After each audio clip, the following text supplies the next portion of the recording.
Hi, my name is Diana Garcia. I'm studying international business and I've been studying economy since high school.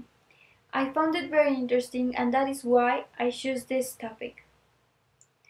Mexico against all, a strong economy.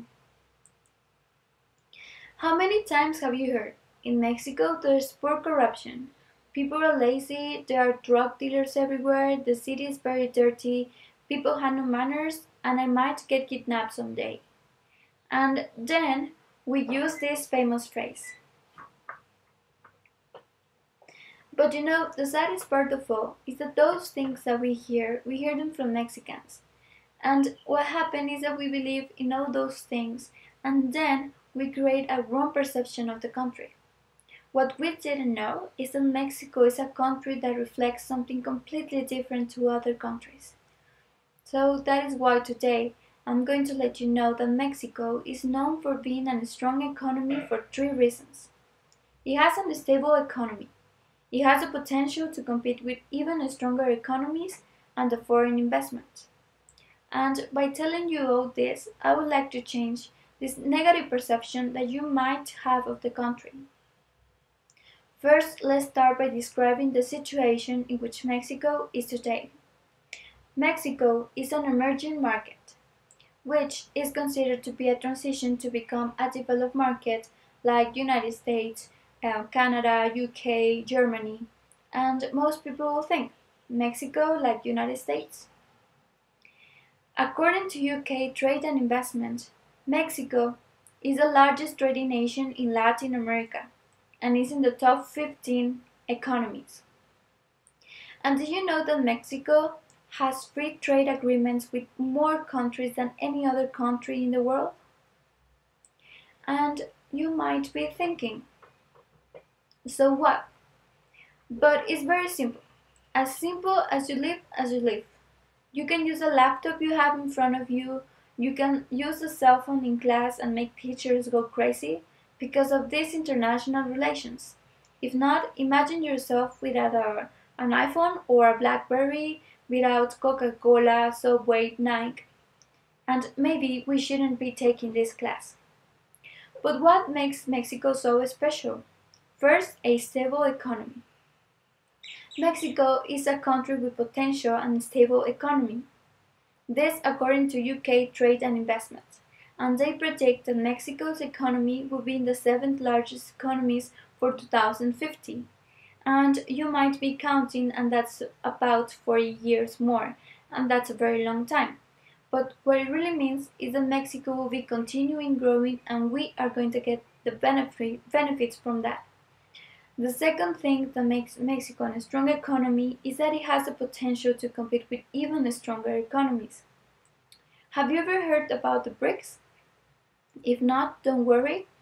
BRICS is an acronym for Brazil, Russia, India, and China, and this was invented by Jim O'Neill in 2001, who is the president of the Goldman Sachs.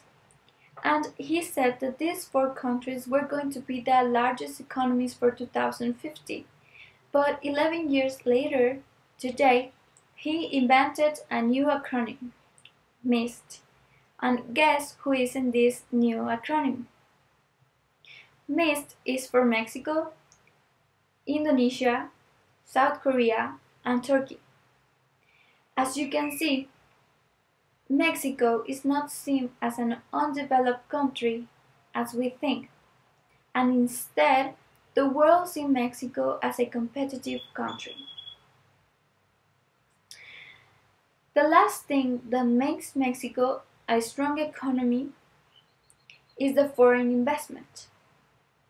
We can also say that other countries prefer Mexico because it has trained manpower and is not too expensive to invest here.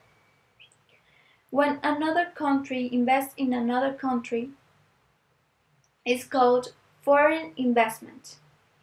We have foreign investment from everywhere. And most people will think that it's wrong to have much foreign influence. And I have heard people close to me saying, I hate there's a lot of foreign companies in the city because they just do whatever they want and use our resources. But those companies give jobs to a lot of Mexicans, and sometimes we don't perceive it that way. Uh, According to ProMexico, uh, foreign investments contribute to the economic and the social development of the country. We have a good example here in Puebla, and that is Volkswagen. Volkswagen gives jobs to about 16,000 people, and indirectly it gives jobs to 50,000 people. If you had a bad perception of the country, now you have reasons to believe you were wrong. Today I just told you 3 reasons why Mexico has a strong economy, a stable economy, the potential to compete with even stronger economies, and the foreign investment. Sometimes what we say says something about ourselves. Mexico has the potential to be better, but we have to change our way of thinking in order to make a real change. Thank you.